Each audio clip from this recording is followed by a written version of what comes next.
രാഹുൽ മാങ്കൂട്ടത്തിനെതിരെയുള്ള ലൈംഗികാരോപണങ്ങളിൽ നിയമസഭാ സ്പീക്കർക്ക് ക്രൈംബ്രാഞ്ച് കത്ത് നൽകും.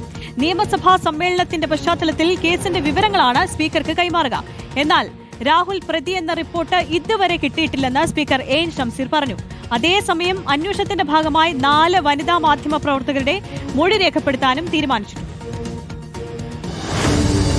രാഹുൽ മാങ്കൂട്ടത്തിനെതിരെയുള്ള ആരോപണങ്ങൾ വിശദമായി അന്വേഷിക്കാനാണ് ക്രൈംബ്രാഞ്ച് തയ്യാറെടുക്കുന്നത്. ലൈംഗിക പീഡന കേസിൽ പരമാവധി തെളിവ് ശേഖരിക്കാനുള്ള ശ്രമം അന്വേഷണ സംഘം തുടങ്ങിയിട്ടുണ്ട്. ആദ്യഘട്ടത്തിൽ പരാതിക്കാരുടെ മൊഴി രേഖപ്പെടുത്തും. ഇന്ന് ഷിൻഡോ സെബാസ്റ്റ്യന്റെ മൊഴി ക്രൈംബ്രാഞ്ച് രേഖപ്പെടുത്തി. ഇരകളെ സ്വാധീനിക്കാനുള്ള ശ്രമം നടക്കുന്നതായി ഉയർന്ന ആരോപണങ്ങളും പരിശോധിക്കും. അതിനിടെ 4 മാധ്യമപ്രവർത്തകരുടെ മൊഴി രേഖപ്പെടുത്താനും തീരുമാനിച്ചിട്ടുണ്ട്. അതിനുശേഷമാകും ഇരകളുടെ മൊഴി രേഖപ്പെടുത്തുക. നിലവിൽ റിപ്പോർട്ടർ പുറത്തുവിട്ട ശബ്ദരേഖകളും ചാറ്റുകളും മാത്രമാണ് ക്രൈംബ്രാഞ്ചിന്റെ കൈവശമുള്ളത്. കേസ് സംബന്ധിച്ച വിവരങ്ങൾ നിയമസഭാ സ്പീക്കർക്ക് കൈമാറാനും തീരുമാനിച്ചിട്ടുണ്ട്. നിലവിൽ അത്തരം റിപ്പോർട്ട് കിട്ടിയിട്ടില്ലെന്ന് സ്പീക്കർ എൻ ഷംസീർ പറഞ്ഞു. ഇതുവരെ ഒരു റിപ്പോർട്ടും എനിക്ക് ലഭിച്ചിട്ടില്ല. സഭയിൽ അദ്ദേഹത്തിന് വലിയ തടസ്സങ്ങളൊന്നും ഇപ്പോൾ ഇല്ലല്ലോ. കൂടുതൽ തെളിവുകൾ ലഭിച്ചാൽ രാഹുൽ മാങ്കൂട്ടത്തലിനെ വിശദമായി ചോദ്യം ചെയ്യും. റിപ്പോർട്ടർ, തിരുവനന്തപുരം.